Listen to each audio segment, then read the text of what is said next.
Hey guys, thanks for checking out this clip of Anatomy of the Church and State. Be sure to catch the full episode on Rumble or ChristiansForLiberty.com. Links are in the show description.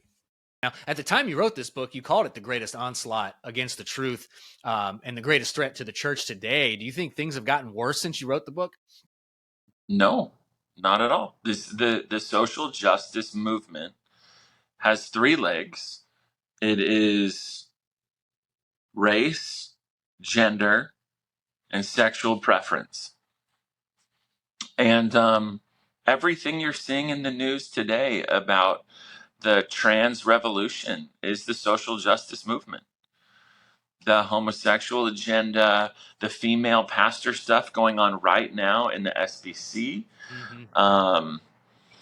The all of the racial stuff that ebbs and flows. I mean, when BLM is taking tens of millions of dollars for itself and its founders and its family members, and it crashes and burns and no longer exists, that kind of hurts the movement. But the movement continues because it's all about oppression and racism. So everything you see going on in our news right now comes back to the social justice movement, and then comes back to massively funded people pushing the agenda. This is not made up. Go look at Larry Fink, the CEO of BlackRock. Go look at his interviews, and he will tell me, and I just saw this on Twitter last week. He says we are forcing change in the business world. So you look at a company like Disney that has completely destroyed its brand.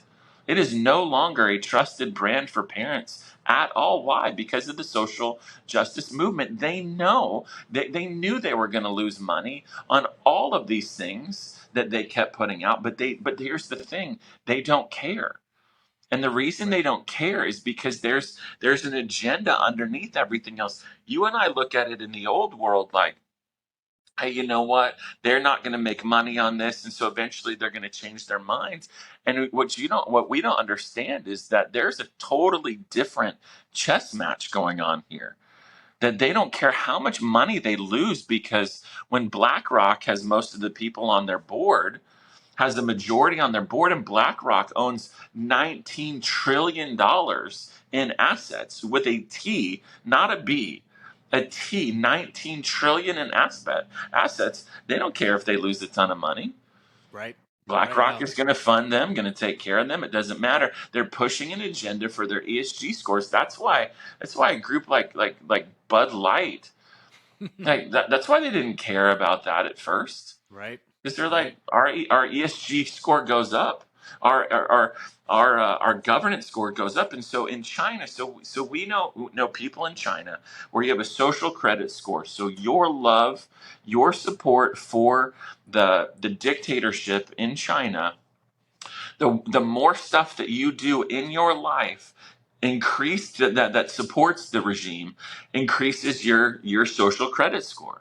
So if you want your kid to go to a good college, you need to have a high social credit score so that your kid can go to college, can go to a good college, or for you to have a good job, or for you to do various things in the world. If you want to do those things, you have to have a higher score. Lower score, less stuff.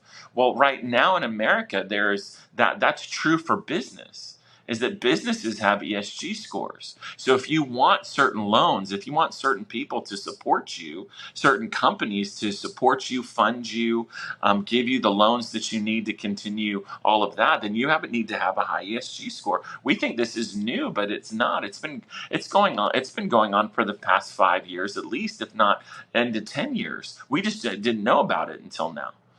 Right. And so, your listeners should look into ESG.